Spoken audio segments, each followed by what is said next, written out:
dan berharga.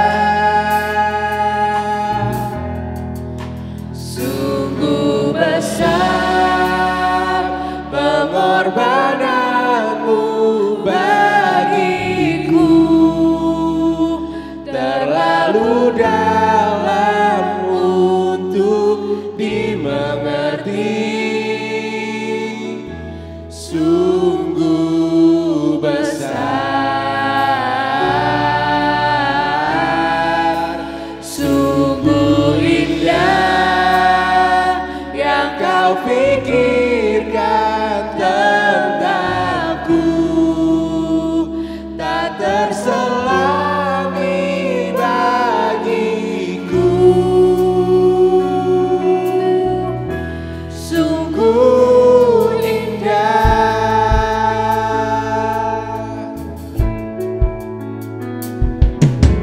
Kemanakah aku dapat pergi, menjauhi rohmu yang suci, kau sahabat, dan kau dekat.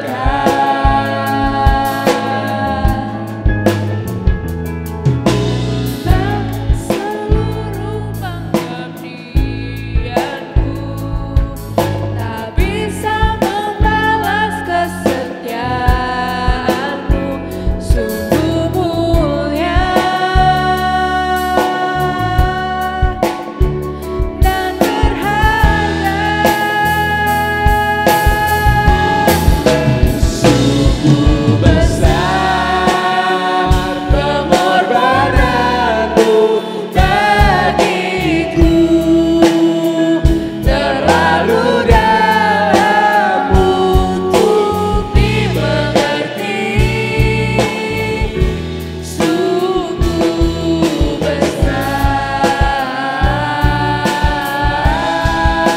sungguh indah yang kau pikirkan tentangku, tak terselami bagiku.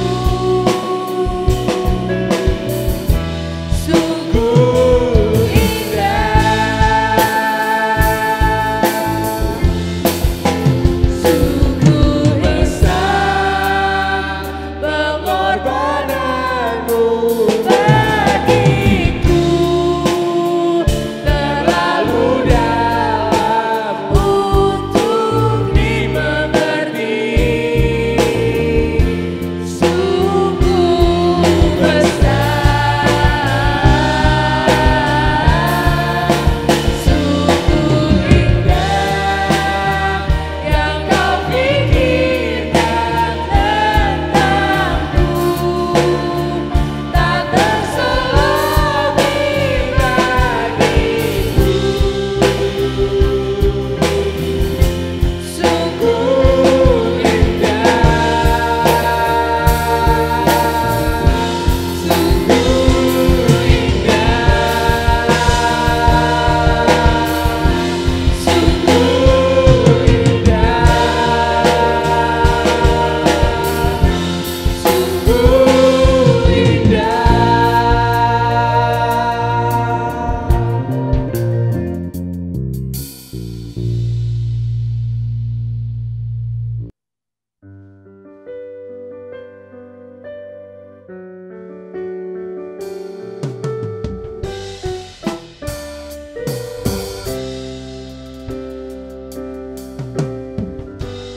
Yesusku, penyelamatku, tiada yang seperti Engkau.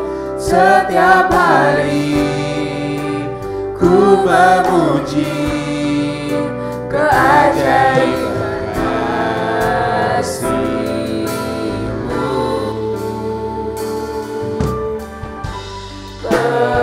Terhibur, menerap kekuatan, biarlah semua yang bernafas tak berhenti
Shalom, selamat hari Minggu, selamat beribadah kembali di ibadah streaming kita.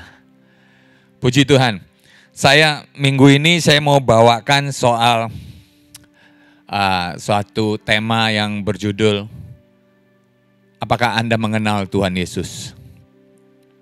Ya mungkin Anda berkata, Pak, saya dari kecil ikut sekolah minggu, sampai umur sekian, masa nggak kenal Tuhan Yesus? Mungkin bahkan ada yang bilang, Pak, saya dari lahir sudah dibaptis. Dan masa saya nggak kenal Tuhan Yesus? Maaf, kenal dan tahu itu dua hal yang berbeda. Sangat berbeda. Saya juga tahu Tuhan Yesus dari zaman remaja saya. Tapi baru 8 tahun yang lalu, saya mulai mengenal siapa itu Tuhan Yesus. Wow, luar biasa ya. Saya coba paparkan kepada Anda untuk bisa melihat apa bedanya tahu dan mengenal. Saya dari sekolah pendidikan eksakta gitu ya. Jadi saya coba dari satu sisi saya lihat. Misalkan rumus Pitagoras atau rumus mencari keliling lingkaran yang ada pakai huruf V gitu ya. 22/7 atau 3,14. Mungkin pada waktu di sekolah kita udah tahu. Semua Anda yang bersekolah melewatin SMP pasti tahu itu rumus. Ya, baik rumus Pitagoras, rumus keliling lingkaran, luas lingkaran. Tapi apakah Anda pakai dalam kehidupan Anda? Nggak selalu. Bagi Anda yang bekerja di bidang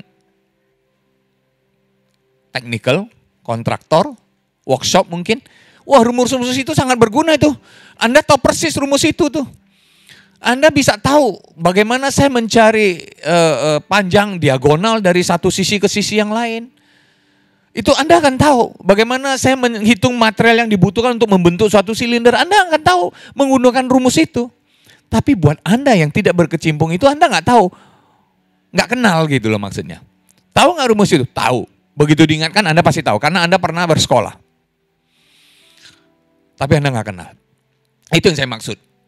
Tahu dan kenal. Kenal artinya bisa menggunakan rumus itu. Mengerti dengan baik rumus itu dan bisa menggunakan rumus itu. Atau contoh dalam kehidupan sehari-hari. Di lingkungan Anda tinggal di satu RT Anda mungkin. Ada seorang yang dikenal sebagai seorang penipu gitu ya. Lalu ada orang lain yang bertanya kepada Anda, katanya saya dengar-dengar si A penipu ya, benar apa enggak? Mungkin Anda akan berkata, iya saya dengar-dengarnya sih begitu. Artinya Anda cuma tahu. Ya.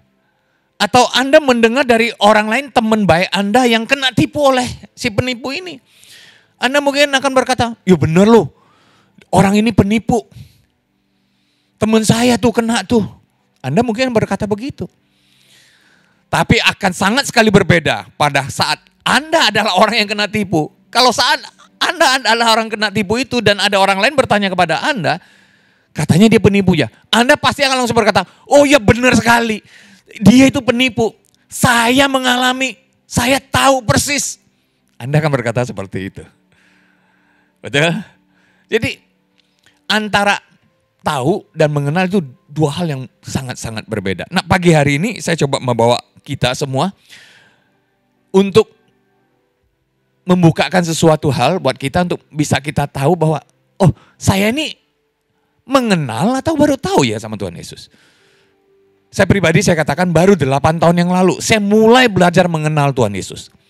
Dan mengenal Tuhan itu bukan berarti kenal lalu kenal seluruhnya, enggak. Nanti di belakang saya akan sebutkan. Mengenal itu terus, itu berjalan terus. Ya. Nah sebelumnya kita masuk yuk ke 1 Yohanes 4 ayat 8 sampai 10. Ayat ke-8-nya berkata, barang siapa tidak mengasihi, ia tidak mengenal Allah. Sebab Allah adalah kasih. Itu poinnya satu. Allah adalah kasih. Ya, ayat ke-9 berkata, dalam hal inilah kasih Allah dinyatakan di tengah-tengah kita. Yaitu bahwa Allah telah mengutus anaknya yang tunggal ke dalam dunia supaya kita hidup olehnya. Wow, luar biasa. Ayat ke-10. Inilah kasih itu. Bukan kita yang telah mengasihi Allah. Tetapi Allah yang telah mengasihi kita, yang telah mengutus anaknya sebagai pendamaian bagi dosa-dosa kita. Ini 3 ayat ini luar biasa sekali. Kalau Anda dan saya mau coba lebih baca, lebih mau menangkap isi, mengerti lebih jauh, saya dibukakan luar biasa dari 3 ayat ini. Dan saya melihat luar biasa. Tuhan yang saya tahu selama ini, saya belajar mulai mengenal. Mengenal Tuhan itu bukan dilihat dari segi kedekatan hubungan fisik semata. Tidak. Mengenal itu tidak hanya, oh dia tuh tiap hari bersama-sama tuh jadi dia pasti kenal deh. Belum tentu. Ya, saya bukakan Anda kepada Lukas 15. Ini luar biasa. Ada dua poin yang saya mau pointed di sini. Lukas 15, Anda sudah tahu, Lukas 15 mulai ayat di 11 itu bercerita soal anak yang terhilang, anak sulung dan anak bungsu, ya. Ya. Lukas 15 ayat 11 berkata, Yesus berkata lagi, ada seorang mempunyai 2 orang anak. Ayat ke-12.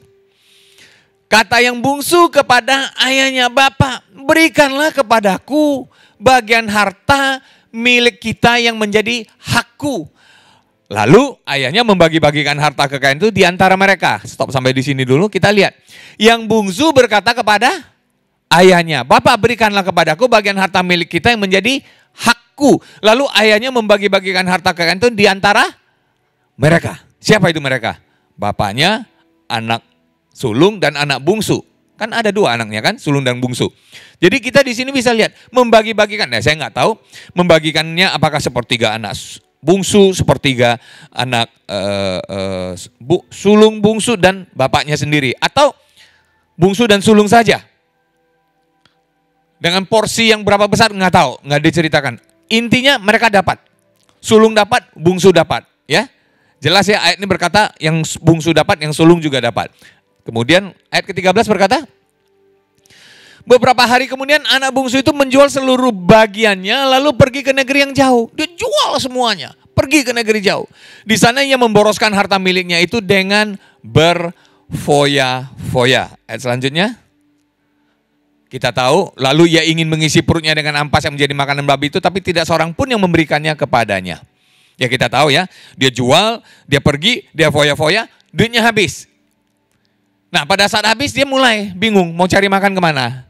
Ya langsung ya kita ayat 16 berkata, lalu ia ingin mengisi perutnya dengan ampas yang menjadi makanan babi itu. Jadi dia ngelamar kerja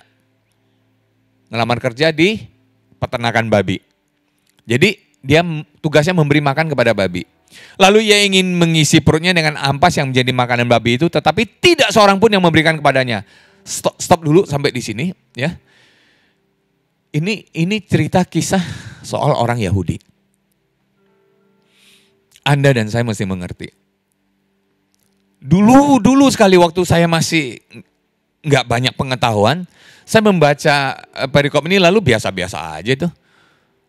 Memberi makanan ternak babi, apalagi teman-teman saudara kita yang di Sumatera Utara. Ya, saya pernah ke Nias, saya pernah ke Kupang, Atambua, itu babi keliling-keliling tuh di kampung kayak kita piara anjing. Jadi normal, babi itu dekat dengan manusia dan normal, nggak ada masalah. Jadi kalau kita nggak ngerti, wah problem. Kenapa? Bangsa Yahudi itu haram, najis sama babi. Anda mesti tahu itu. Kalau Anda nggak tahu, hari ini Anda tahu. Yahudi itu haram sama babi. Mereka nggak makan babi. Kalau yang menurut Taurat, ya. Jadi beberapa aturan yang di Taurat ini dipakai juga di agama yang lain gitu. Jadi mereka haram sama babi. Bayangkan, Anda dari keluarga yang haram sama babi, lalu Anda sekarang tiap hari kerjanya mainnya sama babi, memberi makan untuk babi. Ya lanjut ayat ke-17 berkata, Lalu ia menyadari keadaannya, katanya, betapa banyaknya orang upahan bapakku yang berlimpah-limpah makanannya, tetapi aku di sini mati kelaparan. Wow, dia kelaparan. Ayat 18. Aku akan bangkit dan pergi kepada bapakku dan berkata kepadanya, Bapa, aku telah berdosa terhadap sorga dan terhadap Bapa. Ayat ke-19. Aku tidak layak lagi disebutkan anak Bapa, jadikanlah aku sebagai salah seorang upahan Bapa. Lihat, dia tahu. Di ayat ke-18 dia berkata, aku sudah berdosa terhadap sorga dan terhadap Bapa. Kenapa? Karena seorang anak yang bapaknya belum mati, dia minta harta warisan, sama aja sedang mendoakan bapaknya mati. Itu kalau adat istiadat Yahudi, anak yang model begini itu bisa diusir dari kampungnya dan tidak perlu lagi dianggap sebagai anak. Nggak dikasih harta loh itu diusir. Karena ini anak udah durhaka. Makanya dibilang aku berdosa terhadap sorga dan terhadap Bapa. Dia tahu. Dia mulai ngelihat. Ya, orang upahan di tempat bapakku saja makanannya berlimpah. Beda sama dia. Jadi dia mau kembali lagi. Ayat 19 berkata, aku tidak layak lagi disebutkan anak Bapa. Dia tahu dia udah gak layak jadi anak Bapa. Jadikanlah aku sebagai salah seorang upahan. Kenapa? Karena perut lapar. Di sini udah kerjanya kasih makanan babi. Ampas makanan untuk babi aja mau dia makan, dia gak boleh. Bayangkan. Jadi teringat dia. Untuk ngisi perutnya, rumah bapakku orang upahannya aja makanan berlimpah-limpah loh. Orang upahan loh itu. Aku mau balik ke rumah bapakku. Mau cari bapaknya? Bukan. Mau cari perkenanan bapaknya? Bukan. Dia cuma mau balik untuk isi perut. Jadikanlah aku sebagai salah seorang upahan. Yang penting aku balik, aku kerja. Coba di tempat lain ada yang memberi makanan upah seperti itu, dia nggak balik tuh, dia nggak punya pikiran balik ke bapaknya pasti. Jadi kalau saya tanya, anak bungsu ini kenal apa tahu sama bapaknya? Anda udah tahu jawabannya, dia nggak kenal, dia cuma tahu. Kenapa? Dia pikir dia tahu bapaknya ya orang baik, makanya dia berani minta bagi harta. Dia tahu bapaknya baik, minta harta, dia pergi, dia berfoya-foya, mulai berpikir, wah, di tempat bapakku banyak orang upahan. Kalau aku seandainya jadi upahan aja di sana, aku kan nggak mati kelaparan. Pikirannya karena perutnya lapar. Jadi sampai titik poin ini pun dia belum kenal sama bapaknya. Dia cuma tahu. Dia cuma tahu bapaknya orang baik. Karena apa? Dia nggak ngalamin. Ya, coba kita lihat lagi ayat selanjutnya. Ayat 20 deh, ya 20 aja. Kita masuk ke ayat 20, Lukas 15 ayat 20 berkata, maka bangkitlah ia dan pergi kepada bapaknya. Ketika ia masih jauh, ayahnya telah melihatnya, lalu tergeraklah hatinya oleh belas kasihannya. Ayahnya itu berlari mendapatkan dia, lalu merangkul dan mencium dia. Yuk kita bedah pelan-pelan ayat ini. Ayat ini luar biasa. Ayat ini sungguh luar biasa. Kalau kita mau bedah pelan-pelan, kita mau lihat, Anda bayangkan bagaimana keadaannya saat itu ya. Dikatakan, ketika ia masih jauh, ayahnya telah melihatnya. Ini ayah kurang kerjaan kali ya. Masih jauh tuh udah kelihatan. Artinya apa? Artinya ini si ayah semenjak anaknya pergi, si ayah ini setiap hari duduk tungguin, lihat kejauhan, lihat dari kejauhan. Ada nggak aku kelihatan anakku? Ada nggak kelihatan anakku? Artinya si ayah ini tiap hari duduk melihat. Kapan aku lihat anakku lagi? Kapan aku lihat anakku lagi? Anda bisa bayangkan ini?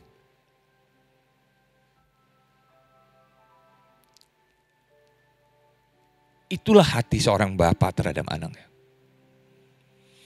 Bahkan dikatakan ketika ia masih jauh ayahnya telah melihatnya. Apa maksudnya? Saya coba bawa kepada Anda dan saya. Waktu saya masih muda, waktu saya mulai pacaran, saya seneng dong sama mantan pacar saya itu. Bentuk badannya, bentuk rambutnya, cara dia bicara, saya tahu persis. Saya tahu persis.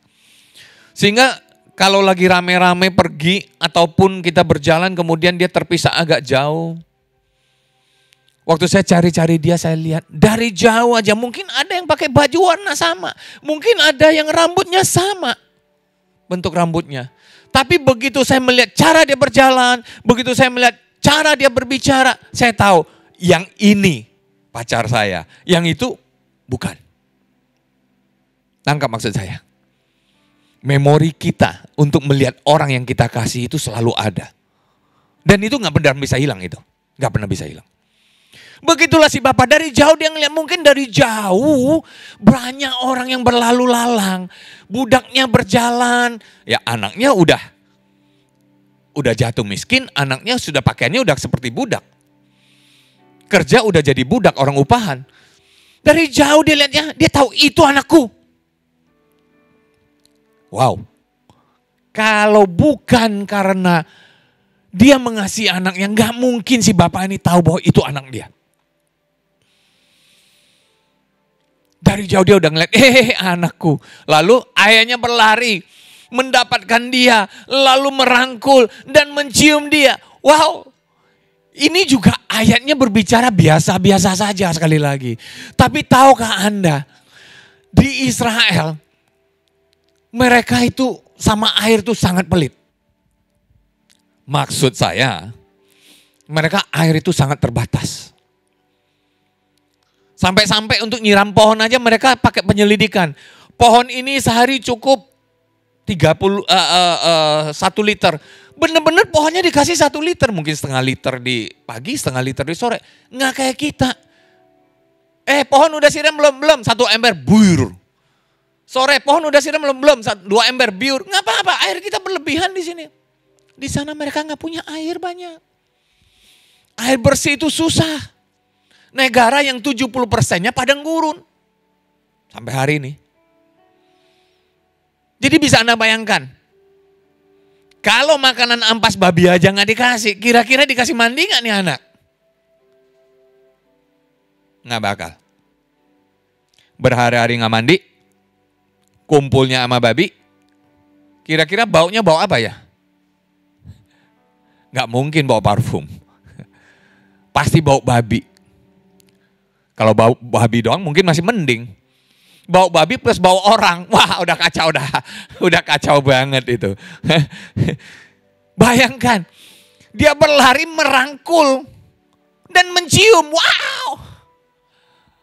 Saya pernah punya pengalaman, ponakan saya datang, ponakan luar kota datang ke Jakarta, kemudian mereka main-main ya, main-main balon. Ini anak cewek dan masih kecil.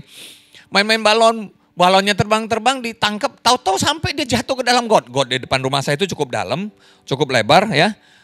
Dia jatuh ke dalam, pure. Waduh, tahu sendiri got di Jakarta, warna airnya hitam. Jadi itu anak pure jatuh ke dalam. Saya yang buru-buru angkat dia naik, tapi waktu angkat dia naik pun saya nggak bakal gendong pakai tangan jauh-jauh, nggak bakal saya gendong, nggak bakal saya peluk. Itu baru bau got. Bahkan waktu ibunya sendiri mau ngemandiin dia pakai air keran, itu pun gak mau kecipratan ibunya. Kira-kira Anda mau gak cium orang yang bau babi, berhari-hari gak mandi? Bukan cuma bau, kotor mungkin ya. Baju kotor sana, baju kotor sini, muka celemotan, bau babi. Dirangkul dan dicium. Wow. Itulah Anda dan saya. Sebau apapun Anda, Bapa berlari mendapatkan Anda, mencium Anda, merangkul Anda. Ayat ini biasa-biasa. Kalau Anda cuma membaca secara biasa. Tapi kalau Anda membaca dari kacamata pekerjaan Tuhan yang luar biasa, Anda akan melihat kasih-Nya begitu dahsyat dalam hidup Anda dan saya.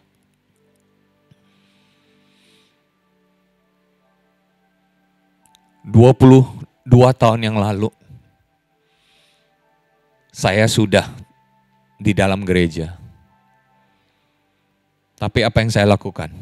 Saya begitu jauh dari Tuhan. Mungkin saya seperti anak ini... bau dan busuk. Tapi 22 tahun yang lalu, Tuhan datang. Dia peluk saya, dia rangkul saya, dia cium saya. Hasilnya hari ini, saya bisa berdiri di depan Anda. Tapi ingat, itu 22 tahun yang lalu. Waktu dia datang, dia peluk, dia cium saya. Baru 8 tahun yang lalu, saya mulai belajar mengenal dia. Jadi sekian tahun itu saya cuma tahu. Ini yang saya mau coba buka buat Anda dan saya.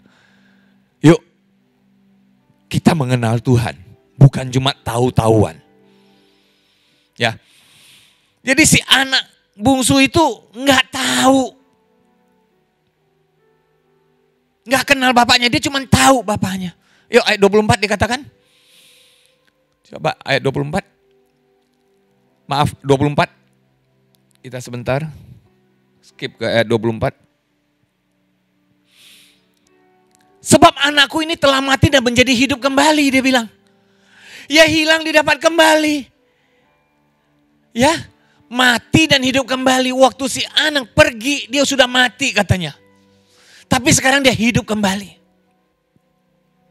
Karena apa? Karena sekarang dia dipeluk oleh cinta bapaknya. Dulu dia dipeluk cinta bapaknya, dia nggak kenal. Dia cuma tahu. Hari ini dia dipeluk cinta bapaknya, dia mengenal bapaknya. Dia menikmati cinta bapaknya, maka dikatakan dia hidup kembali. Nanti ini kita hubungannya dengan 1 Yohanes 4 ayat 9. Ya. Dikatakan anaknya yang tunggal ke dalam dunia, dia mengutus anak yang tunggal ke dalam dunia supaya kita hidup olehnya. Dulu kita mati. Jadi anak bungsu itu nggak kenal bapaknya, dia cuma tahu. Itu yang terjadi. Yuk kita lihat ke ayat 28. Lalu kaitannya ini sengaja saya mau bawa lagi ayat ke-28 dengan orang-orang atau yang mungkin tadi yang dari awal saya berkata, Pak saya lahir sudah di dalam gereja saya kenal Tuhan dari saya kecil Masa saya nggak kenal sih, saya sudah dalam gereja. Maaf, mari hati-hati. Ini adalah contoh anak yang tiap hari selalu dekat dengan bapaknya, yaitu anak sulung. Ya, maka dikatakan, maka marahlah anak sulung itu, ia tidak mau masuk. Lalu ayahnya keluar dan berbicara dengan dia. Ayat 29. Tetapi ia menjawab ayahnya, katanya, telah bertahun-tahun aku melayani Bapa dan belum pernah aku melanggar perintah Bapa. Tetapi kepadaku belum pernah Bapa memberikan seekor anak kambing untuk bersuka cita dengan sahabat-sahabatku. Sampai di sini dulu. Ya, bertahun-tahun aku melayani Bapa. Belum pernah aku melanggar perintah Bapak. Di sini Anda dan saya bisa melihat. Si sulung tahu bapaknya, dia nggak kenal. Kenapa? Dia tahu bapaknya. Dia pikir hubungan dengan bapaknya adalah hubungan sebab akibat. Dia pikir hubungan dengan bapaknya adalah hubungan legalisme. Artinya apa? Artinya kalau dia melayani bapaknya, kalau dia taat sama perintah bapaknya, bapaknya sayang sama dia. Dia pikir begitu. Ya. Lalu, tetapi kepadaku belum pernah Bapa memberikan seekor anak kambing untuk bersukacita dengan sahabat-sahabatku. Anak kambing aja Bapak gak pernah kasih saya loh, dia bilang. Maaf, kita lihat kembali tadi di perikop Lukas 15 ayat 11 dan 12, ayat 12 ya. Dikatakan, maka si bapaknya membagi harta itu di antara mereka. Si sulung dapat gak harta? Dapat. Si bungsu juga dapat gak? Dapat. Si bungsu ambil hartanya, dia jual, dia pergi. Si sulung, wah saya gak tahu. Dia pikir sesudah dibagi tetap punya bapaknya. Padahal bapaknya bilang ini udah dibagi. Dia pikir dia taunya bapaknya itu adalah bapak yang sayang kalau dia taat. Sayang kalau dia melayanin. Wow. Jadi hubungannya itu hubungan legalisme. Ya, ayat ke-30 coba. Tetapi baru saja datang anak bapa yang telah memboroskan harta kekayaan bapa bersama-sama dengan pelacur-pelacur, maka bapa menyembelih anak lembu tambun untuk dia. Ayat 31. Kata ayahnya kepadanya, anakku, engkau selalu bersama-sama dengan aku. Segala kepunyaanku adalah kepunyaanmu. Wow. Sadar gak? Dia sudah punya.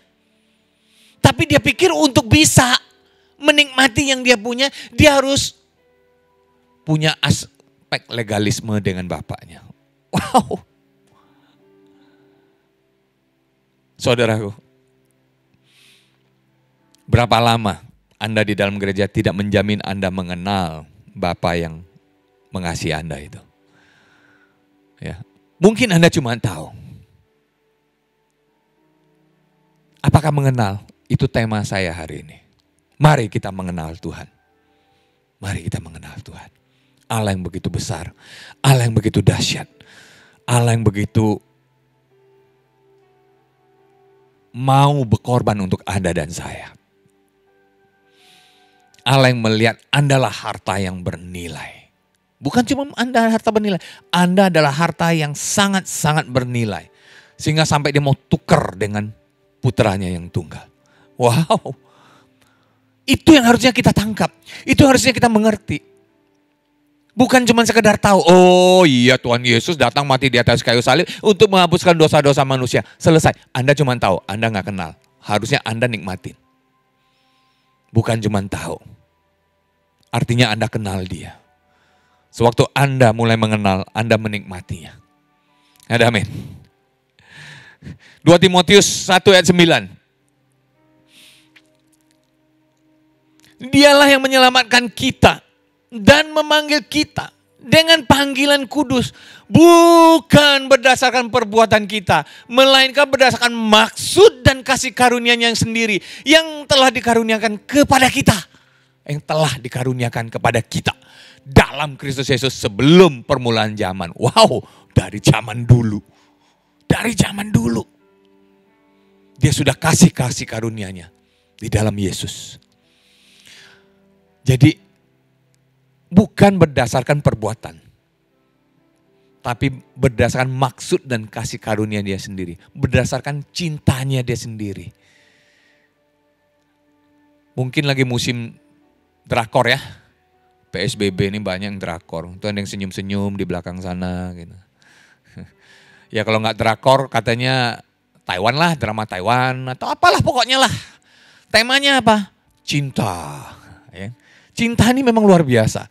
Cinta ini adalah hal yang gak pernah habis-habisnya dibicarakan, gak pernah habis-habisnya dieksploitasi. Ya. Lalu kalau Anda nonton drama-drama itu kadang-kadang, sebel deh.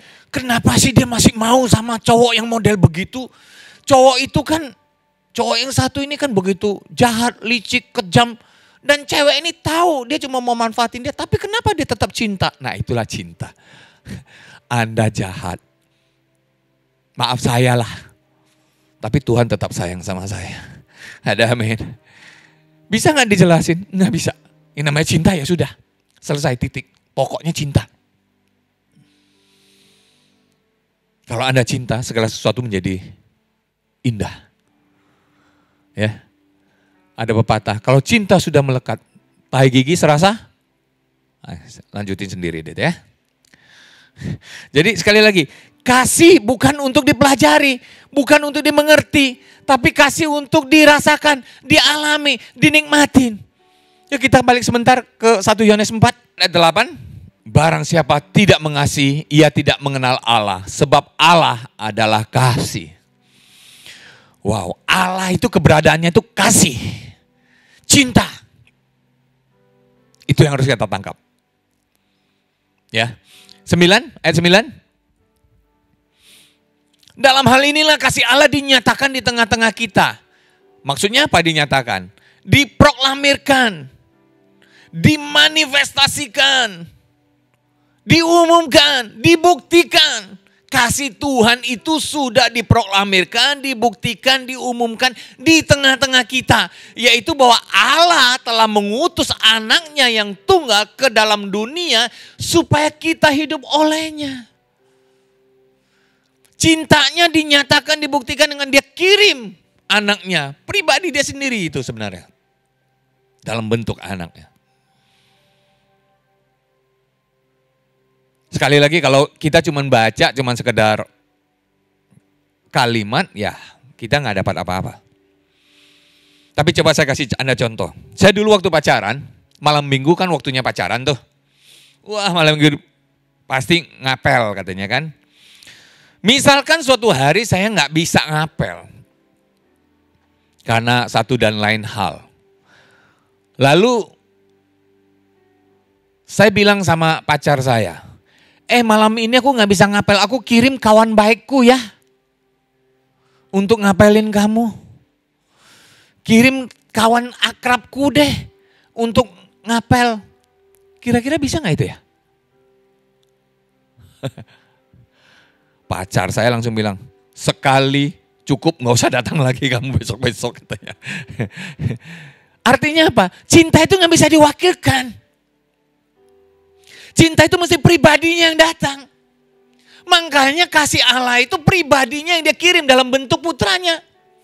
Gak bisa diwakilkan. Aku cinta sama kamu.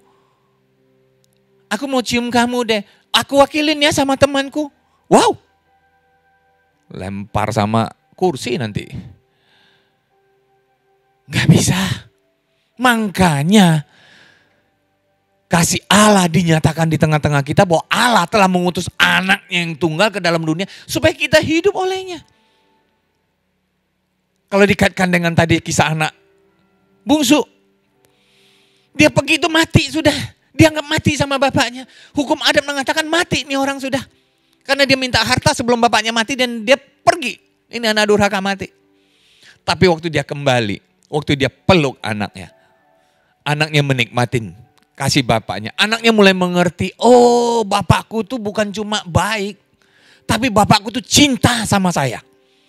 Di situ dia hidup, dikatakan dia hidup. Cintanya lah yang menghidupkan kita. Pribadinya lah yang menghidupkan di dalam kita. Ada amin. Dia datang bukan cuma mati untuk Anda dan saya. Tapi dia hidup di dalam Anda dan saya. Ayat ke-10 dikatakan. Inilah kasih itu. Bukan kita yang mengasihi Allah. Jangan bangga bahwa saya mengasihi Allah. Buktinya saya mau berkorban buat Tuhan. Saya dahulukan gereja daripada pekerjaan saya. Saya dahulukan gereja daripada istri saya. Saya dahulukan gereja daripada anak saya. Ada pertemuan penting dengan anak saya. Ada acara penting anak saya. Bentrok dengan acara gereja. Urusan anak nomor 2. Gereja dulu nomor 1. Seakan-akan saya bayar harga. Saya cinta sama Tuhan. Bukan Anda yang mengasihi Allah. Ingat itu. Ayatnya berkata, bukan kita yang mengasihi Allah. Tetapi Allah yang telah mengasihi kita. Dan yang telah mengutus anaknya sebagai pendamaian bagi dosa-dosa kita.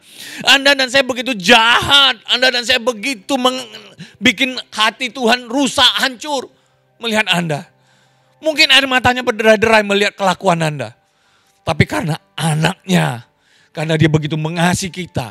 Anaknya dia kirim untuk hidup di dalam kita. Waktu dia mati di atas kayu salib. Dan hari ketika dia bangkit dari antara orang mati.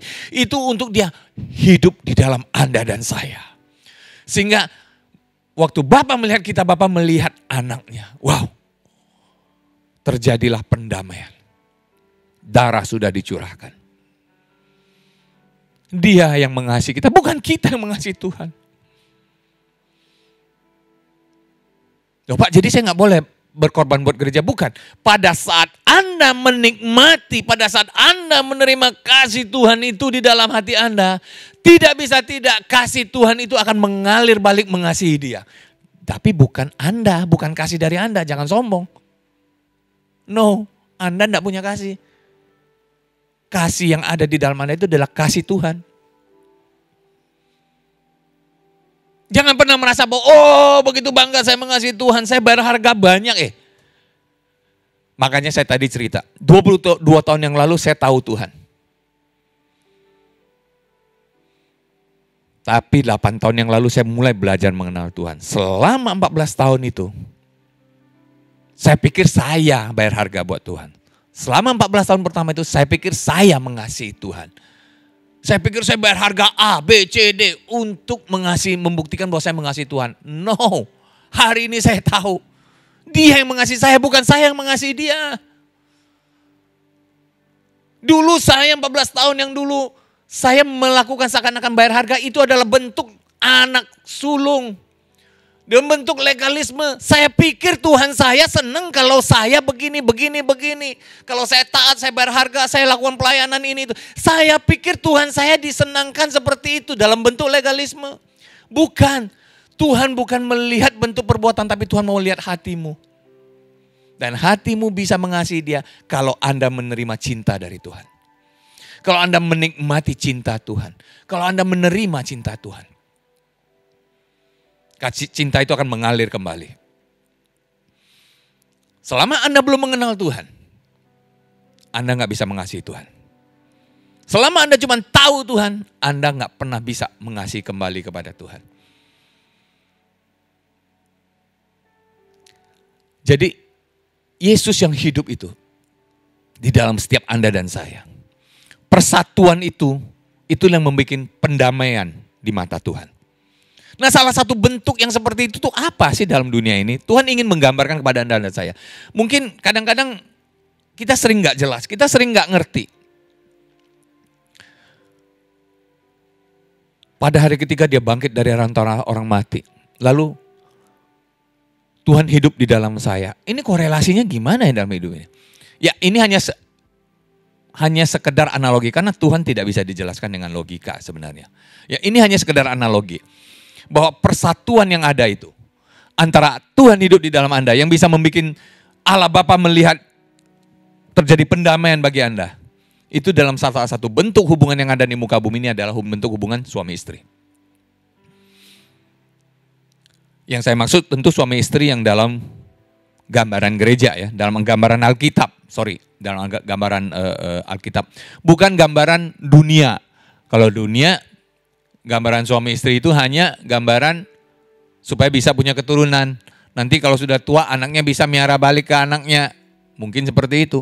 Atau bukan gambaran yang bahkan banyak di negara barat sana yang tidak perlu lembaga perkawinan. Yang penting punya anak aja. Jadi hubungan laki dan perempuan itu hanya berdasarkan kebutuhan biologis. Bukan cinta. Ya. Bukan itu yang dimaksud. Yang saya mau ceritakan adalah bentuk hubungan suami istri, keluarga di dalam gambaran Alkitab. Dan ini yang harus kita pegang dalam kehidupan kita. Ya, yuk. Ini ada beberapa ayat, makanya Kejadian 2 ayat 24, beberapa ayat yang saya bukakan ini secara cepat. Ini hanya untuk membukakan kepada kita bahwa dari awal, dari kisah kejadian, itu Tuhan sudah melihat gambaran suami istri itu suatu gambaran yang luar biasa. Ya, Kejadian 2 ayat 24 berkata, sebab itu seorang laki-laki akan meninggalkan ayahnya dan ibunya dan bersatu dengan istrinya sehingga keduanya menjadi satu daging. Itu Kejadian 2 ayat 24. Lalu Matius 19 ayat 5 dan 6. Dan firman-Nya, sebab itu laki-laki akan meninggalkan ayahnya dan ibunya bersatu dengan istrinya sehingga keduanya menjadi satu daging. Ayat ke-6-nya, demikianlah mereka bukan lagi dua, melainkan satu. Karena itu apa yang telah dipersatukan Allah tidak boleh diceraikan oleh manusia. Oleh karena itu mereka bukan lagi dua, melainkan satu. Anda dan Kristus bukan lagi dua, satu. Makanya Allah Bapa bisa ngelihat terjadi pendamaian. Karena Kristus. Amin. Ya, lanjut Markus 10 ayat 8. Ini semua mengutip ke Kejadian 2 ayat 24 ya. Beberapa rasul ini. Markus 10 ayat 8, sehingga keduanya itu menjadi satu daging. Demikianlah mereka bukan lagi dua, melainkan satu. Wow. Alkitab berulang-ulang memperkatakan bahwa suami istri itu satu. Ya. Satu ayat lagi, Kejadian 2 ayat 23. Lalu berkatalah manusia itu, inilah dia menunjuk si Hawa ya. Inilah dia, tulang dari tulangku, daging dari dagingku, ia akan dinamai perempuan sebab ia diambil dari laki-laki. Tulang dari tulangku, daging dari dagingku, kelihatannya berdua, tapi itu adalah satu. Anda menangkap di sini. Jadi lembaga suami istri ini lembaga yang dari awal, sejak awal kisah penciptaan,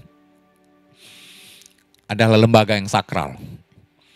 Lembaga yang menjadi tipologi. Lembaga yang menjadi analogi. Bagaimana nantinya waktu Yesus bangkit pada hari ketiga. Bersatu dengan kita. Inilah tipologi yang ada itu. Ya. Satu ayat yang luar biasa, Efesus 5 ayat 31-32. Sebab itu laki-laki akan meninggalkan ayahnya dan ibunya dan bersatu dengan istrinya sehingga keduanya menjadi satu daging. Ya, jadi satu daging. Ayat 32. Rahasia ini besar, tetapi yang aku maksudkan ialah hubungan Kristus dengan jemaat. Nah, jelas sekarang. Jelas. Hubungan suami istri, hubungan keluarga, itu yang di Alkitab maksudkan itu adalah hubungan Kristus dengan jemaat. Kristus dengan jemaat menjadi satu. Kehidupan di dalam Anda dan saya menjadi satu. Itu sehingga di mata Tuhan yang kelihatan Kristus. Ada amin. Sehingga terjadi pendamaian. Anda selesai di mata Tuhan. Anda orang yang dikasihi. Karena harusnya yang Anda dan saya itu adalah orang-orang yang harusnya di atas kayu salib, disalibkan, disiksa, disesah, tapi dia yang sudah gantikan karena cintanya yang begitu luar biasa. Dia bukan cuma gantikan, dia hidup di dalam Anda dan saya. Sehingga hari-hari ini pendamaian terjadi. Wow, ini suatu hubungan suami istri yang luar biasa. Hubungan suami istri ini mestinya kita tangkap. Mestinya kita bisa lihat bahwa hubungan suami istri ini adalah suatu hubungan yang dahsyat. Ini bukan suatu hubungan yang main-main.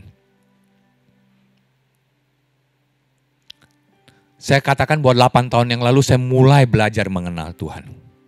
Pada saat yang sama 8 tahun yang lalu saya mulai belajar kembali mengenal akan istri saya. Saya kembali mengenal akan cintanya. Wow. Setelah katanya pacaran, menikah, menjalani kehidupan rumah tangga kayaknya biasa-biasa sudah. Cinta itu kok kayaknya memudar ya. Tapi 8 tahun yang lalu. Sampai hari ini. Sewaktu saya mulai mengenal Tuhan, saya mengenal lebih lagi istri saya. Sewaktu saya mulai menikmati cinta Tuhan, saya mulai menikmati juga kepada istri saya. Jadi ini hubungan yang luar biasa. Nah, saya coba bawakan kita kepada satu lagu dunia. Ada satu lagu dunia yang saya dengar dan saya begitu kaget. Ini adalah yang pasti lagu ini dinyanyikan hubungannya dengan manusia. Antara laki dengan perempuan. Nggak salah. Saya juga nyanyikan lagu itu buat istri saya. Tapi saya juga nyanyikan lagu yang sama ini buat Tuhan. Yuk kita dengerin ya. Mungkin cuma 3 menit. Kita bisa dengarkan lagunya. Ini lagu menceritakan bagaimana seorang pria yang mencari cinta kemana-mana. Dan dia gak sadar bahwa cinta itu ada di depan dia. Dia gak tahu, gak nyadar gitu loh. Jadi dia menjadi begitu kaget, kok ternyata selama ini cinta itu ada. Di sekitarku, di kehidupanku. Saya menyadarin, Tuhan itu selalu ada. Ya, yuk kita dengar.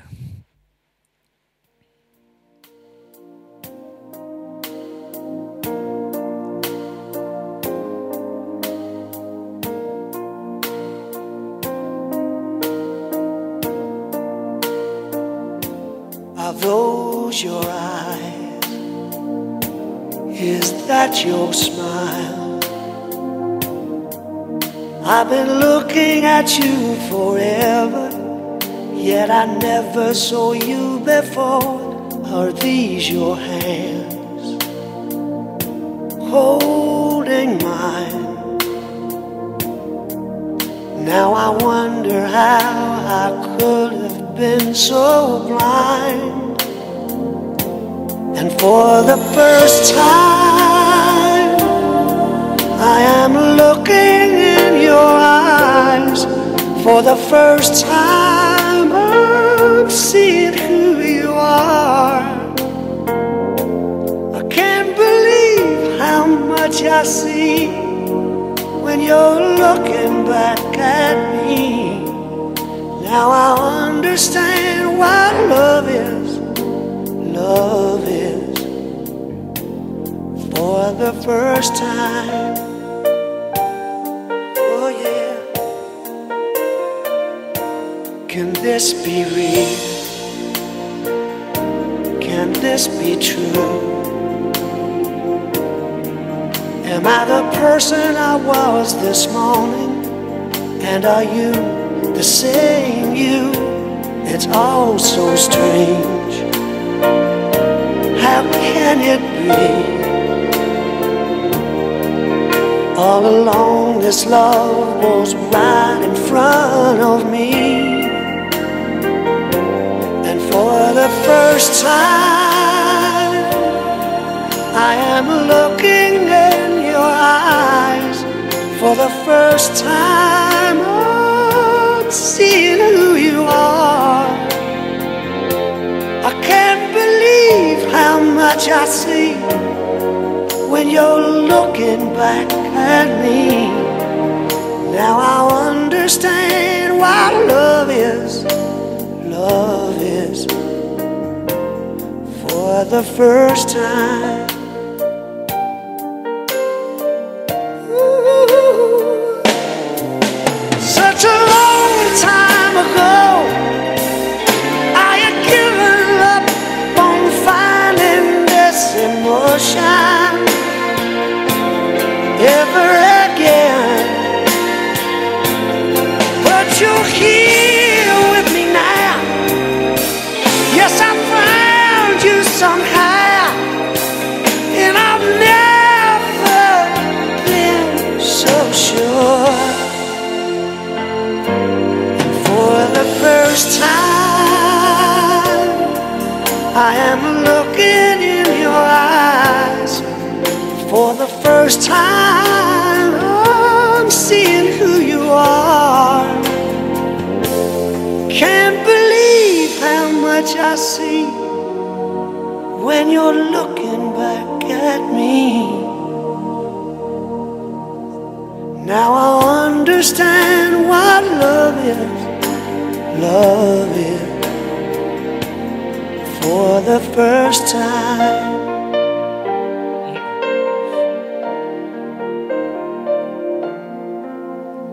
Haleluya, haleluya. Anda lihat. Ini lagu tahun 80-an mungkin ya. Lagu saya dengar lagi lagu Rod Stewart.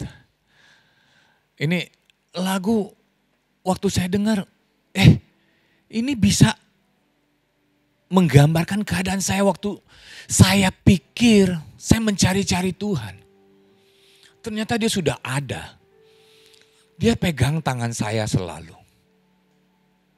Dia selalu di samping saya. Tapi saya nggak tahu. Saya nggak menikmati cinta dia.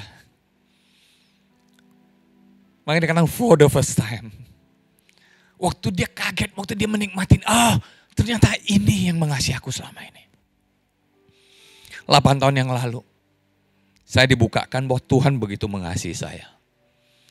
Sedari remaja saya tahu Tuhan baik.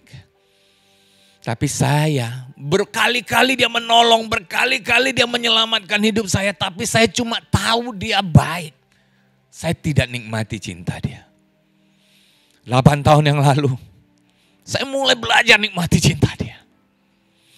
Bersamaan 8 tahun yang lalu, saya menikmati cinta kepada istri saya. Punya kekurangan? Banyak istri saya. Tapi hari-hari ini yang saya lihat kelebihan dia. Apa sama? Kalau si A, si B, cewek yang begini bisa begini. Ya itu bukan istri saya. Yang ini istri saya. Dan apa dia yang sukain, saya belajar menjadi menyukainya. Saya nggak ngelihat kekurangan dia. Yang saya mau lihat kelebihan dia. Bapak di surga juga begitu. Dia nggak ngelihat kekurangan Anda. Yang dia mau lihat kelebihan Anda. Wow, tadi lagu itu juga menggambarkan. Apakah selama ini engkau yang memegang tanganku? Dia baru tahu. For the first time, I'm realized, dia bilang. Ternyata yang megang tangan saya selama ini engkau. Begitulah Saya 8 tahun yang lalu juga baru saya tahu yang selama ini menggendong saya di dalam kesulitan, di dalam prahara, di dalam apapun, itu dia. Saya pikir saya yang sendiri berjalan. Tapi itu dia. Hubungan suami istri mestinya adalah suatu hubungan yang menggambarkan bagaimana Kristus mengasihi kita. Sekalipun hubungan Kristus mengasihi kita itu jauh-jauh lebih besar pada hubungan yang bisa digambarkan dari suami istri yang ada di muka bumi ini. Tapi salah satu yang paling bisa mendekatin tipologinya itu hubungan suami istri. Menjadi satu. Kalau nggak ada yang namanya hukum gono gini, harta gono gini, ya apa yang punya istri ya punya suami, apa yang punya suami punya istri. Bukankah begitu? Itu hukum dunia loh. Apa yang milik Kristus adalah milik Anda. Ada amin. Wow. Kalau Anda mengerti, Anda mulai menikmatin hidup. Jadi hubungan suami istri pun Anda bisa tahu bukan legalisme. Hubungan suami istri bukan, ya kan aku suami, ya sudahlah harus kerja menafkahi keluarga. Ya kan aku suami, secara di gereja ya kan aku gak boleh selingkuh. Ya aku gak selingkuh, aku gak lirik-lirik cewek-cewek lain. Tapi itu karena legalisme. Tapi kalau Anda benar mengasihi mencintai istri Anda, bukan karena legalismenya, tapi karena cinta Anda lebih besar daripada hal-hal yang lain. Ada amin. Karena cinta, maka Yesus mau mati di atas kayu salib menggantikan Anda dan saya.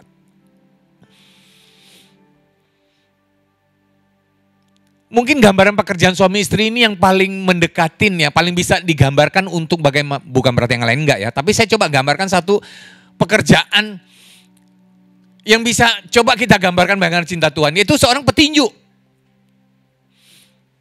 Seorang petinju, kira-kira dia biar seru pertandingannya dia dihadapin sama orang yang kelas level bawah atau kira-kira yang seimbang ya? Seimbang ya, biar seru gitu ya. Nah waktu dia seimbang, waktu dia maju di atas ajang ringnya, ring tinju itu. Kira-kira pulang bonyok gak dia ya? Karena kekuatannya seimbang, bonyok lah ya. Kalau Anda lihat petinju, matanya luka, perutnya memar, tangannya memar mungkin ya. Bahkan tinju ada yang sampai jatuh, knock out sebentar gitu ya. Babak belur, badan sakit semua, muka babak, mungkin gigi copot, hidung mungkin berdarah, mata mungkin pecah berdarah itu apa pelipisnya segala macam. Baik dia menang, baik dia kalah, dalam keadaan bonyok dia pulang, dia bawa duit yang nikmatin buat siapa? Keluarganya, buat istrinya.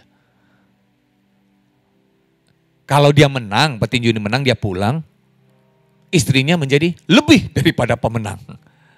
Makanya Anda adalah jemaat yang disebut lebih daripada pemenang. Kenapa? Yesus babak belur di atas kayu salib. Anda tinggal menikmati. Ada amin. Anda tinggal nikmati hari-hari ini. Luar biasa nggak itu? Dahsyat sekali cinta Tuhan itu buat kita. Jadi kalau suami istri hubungannya kalau sudah berdasarkan cinta, bukan lagi legalisme, itulah yang terjadi. Saya kemarin dapat kiriman WA satu anekdot, lucu gitu ya, tapi nyitir gitu loh. Ada istri yang males. Suaminya teriak sama istrinya, sayang ambilin laptopku dong. Si mbak aja yang ngambilin. Ya, mbaknya ngambilin. Sayang bikinin minum dong, si mbak aja yang bikinin. Dia sibuk lihat WA soalnya kan, si mbaknya yang bikinin. Terus dia teriak, sayang yuk tidur yuk, si mbak aja. Terlanjur salah ngomong dia, si mbaknya tidurin. Waduh, itu satire. Lelucon. Tetapi saya mau bilang, kopi bikinan istri saya jauh lebih enak daripada kopi manapun di muka bumi ini. Wah ada yang cuy, kebetulan istri saya ada di sini. Tapi memang luar biasa. Dia bikin dengan cinta. Beda. Starbucks terkenal enak, kopinya dia bikin dengan duit. Tapi ini beda. Kalau Anda punya hubungan suami istri yang berdasarkan cinta, bukan legalisme, kehidupan keluarga Anda akan berbeda. Kalau Anda hidup di dalam gereja, hubungan Anda dengan Tuhan, bukan legalisme, Anda akan berubah. Anda akan melayani karena cinta, bukan legalisme. Dulu saya legalisme. Dulu supaya saya diberkatin Tuhan. Dulu supaya saya takut Tuhan tarik berkatnya dari saya. Tapi sekarang saya tahu yakin Dia mengasihi saya. Dia gak pernah tinggalkan saya. Bahkan Dia ada di dalam saya. Kemana-mana saya pergi Dia ada. Gak pernah tinggalkan saya. Maaf kalau sampai saya ke WC pun Dia ikut saya. Jangan marah. Mungkin ada yang marah. Waduh. Itu kenyataannya. Dia masuk ke dalam hidup Anda. Dia gak pernah sedetik pun tinggalkan Anda. Kemanapun Anda. Ke tempat yang tidak beres pun Dia ada bersama Anda. Dia tidak kalah oleh tempat itu.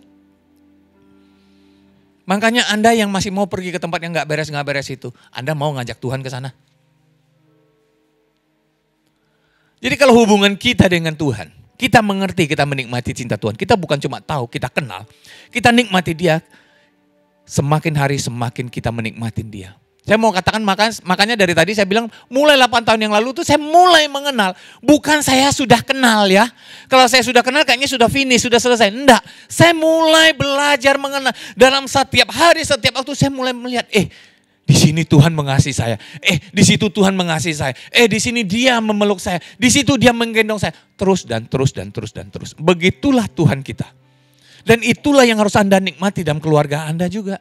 Anda nikmati istri Anda nikmati suami Anda. Terus semakin hari semakin bukan bilang, ya Ana juga udah gede, kita mau ngapain, ada biarinlah. Udah suami istri, udahlah, udah tua juga. No, bukan itu poinnya. Bukan itu poinnya. Yang penting suami saya kan gak selingkuh. Yang penting istri kan juga setia. No, bukan itu poinnya. Tapi mari Anda saling menikmatin. Ada amin. Tuhan mau menikmatin Anda juga menikmatin Tuhan. Dan kita berjalan semakin hari semakin terus banyak menikmati. Makanya di muka bumi ini ada ciptakan begitu banyak jenis rasa manis. Manisnya jambu, manisnya durian, manisnya rambutan, manisnya Fanta, manisnya Coca-Cola. Beda semua. Semua manis. Dalam kata-katanya cuma manis. Anda gak bisa bedakan. Paling Anda bilang, ini manisnya kayak manis mangga nih. Kalau yang ini manisnya kayak manis, seperti manis cempedak. Tidak bisa digambarkan. Manis cempedak kayak apa sih? Mau tahu rasanya manis cempedak? Makan tuh cempedak. Nikmati, baru Anda bisa tahu. Mau tahu cintanya Tuhan? Nikmati, nggak bisa diajar. Saya cuma bisa membagikan. Selanjutnya Anda yang akan menikmati Tuhan. Dia sudah ada. Rod Stewart tadi bilang kaget, selama ini yang megang tangannya engkau. Selama ini Tuhan pegang tanganmu. Ayo. Mari nikmati pegangan tangan Tuhan. Mari nikmati gendongan tangan Tuhan. Ada amin. Cinta Dia yang begitu besar. Anak yang dikorbankan buat kita. Ya, saya undang WL Singer yuk kita nyanyikan satu lagu. Nah kalau ini lagu rohani ya. Lagu gereja nih. Lagu yang menggambarkan begitu besar kasih Tuhan untuk kita semua. Lagu yang begitu dahsyat. Lagu yang saya sendiri. Kalau nyanyi ini bisa nangis bolak-balik ini. Ini lagu ini begitu indah, menyatakan bagaimana Tuhan mengasihi kita begitu besar. Ya, kita siapkan ya hati kita. Sebelum naikkan pujian, saya siapkan satu doa dulu. Saya mau deklarasi doa, bukan berdoa. Saya tidak bisa mendoakan orang. Tapi saya mau deklarasikan doa, artinya saya mau mendeklarasikan firman Tuhan buat Anda dan saya dengar. Sehingga pikiran Anda bisa dibukakan untuk melihat kebaikan Tuhan. Bagi Anda yang baru pertama kali mendengar berita baiknya Tuhan buat Anda. Dan Anda mau menerima Dia sebagai Tuhan dan Juru Selamat dalam kehidupan Anda. Saya mau deklarasikan doa ini untuk Anda. Bapa di surga, kasih-Mu begitu besar untuk setiap kami. Saat ini aku mendeklarasikan doa buat rekan saudara kami yang saat ini bersedia untuk menerima Engkau sebagai Tuhan dan Juru Selamat pribadi dalam kehidupannya. Engkau sendiri yang menjamah Tuhan. Kau tahu kebutuhannya. Kau tahu kerinduannya. Selama ini dia mencari Engkau. Hari ini Engkau yang menjamah, Engkau yang menyentuh dia. Terima kasih Tuhan, terima kasih Bapa. Oh haleluya, haleluya.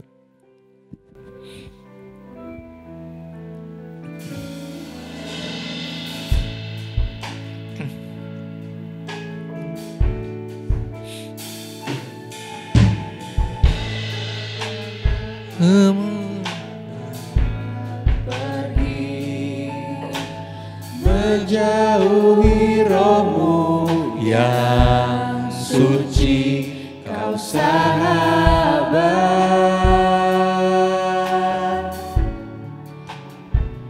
dan kau dekat,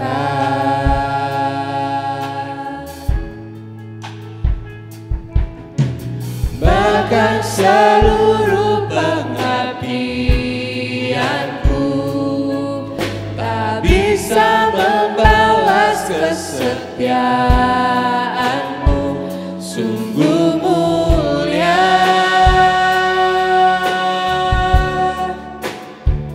dan berharga, sungguh besar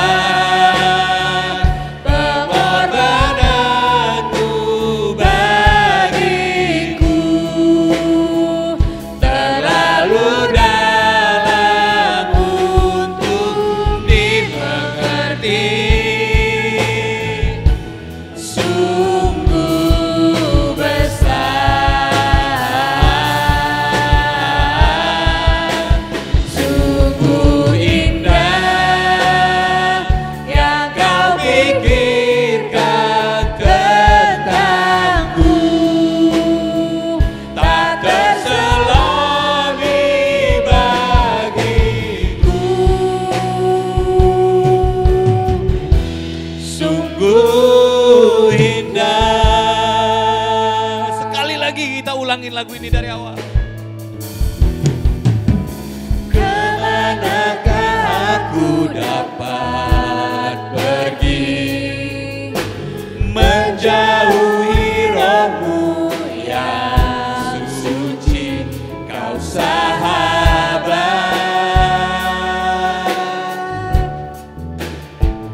dan kau dekat,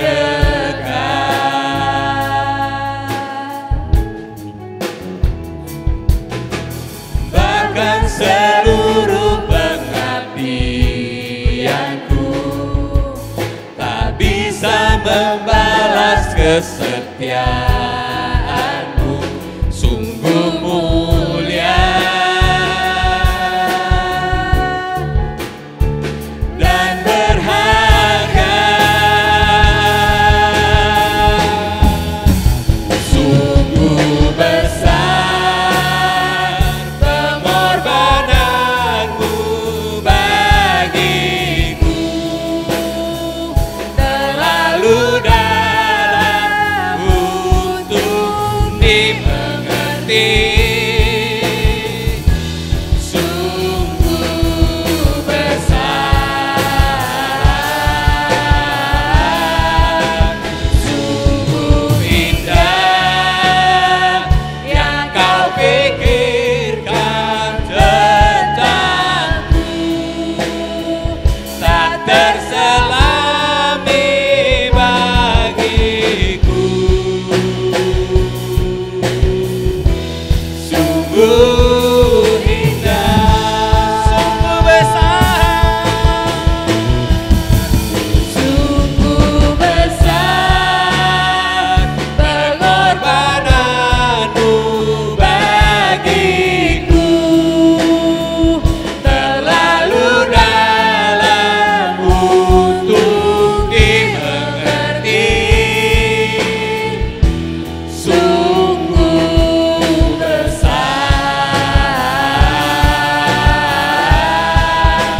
sungguh indah yang kau pikirkan tentangku, tak terselami bagiku,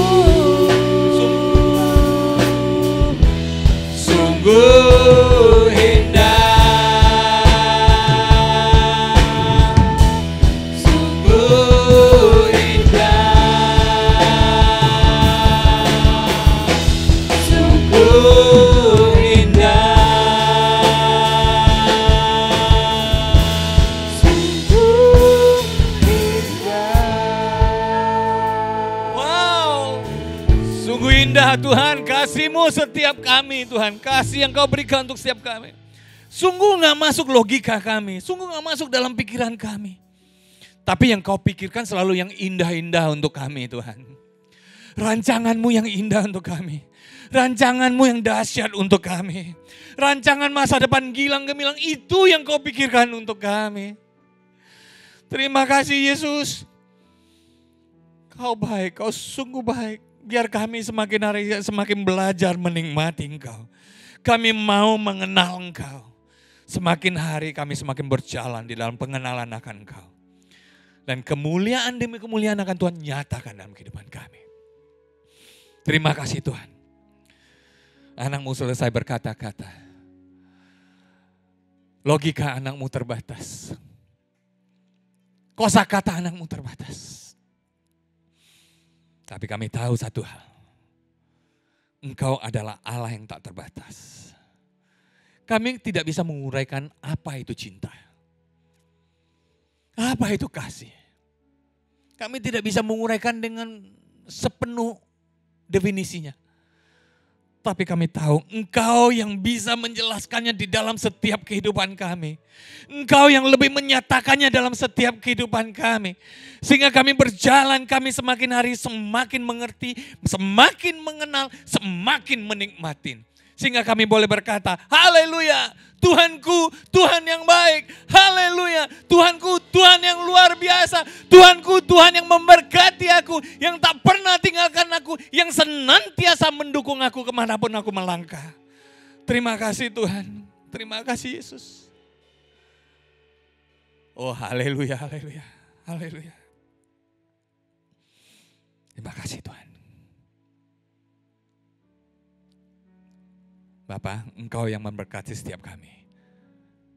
Sebentar kami pulang ke tempat kami masing-masing. Kami akan melanjutkan kehidupan kami sehari-hari. Tapi kami tahu satu hal. Engkau tak pernah tinggalkan kami. Kasih-Mu yang begitu indah, yang tak terselami itu senantiasa ada dengan kami. Terima kasih Bapa. Di dalam nama Tuhan Yesus. Setiap kita mari katakan bersama-sama. Amin, amin. Selamat hari Minggu, Tuhan Yesus memberkati.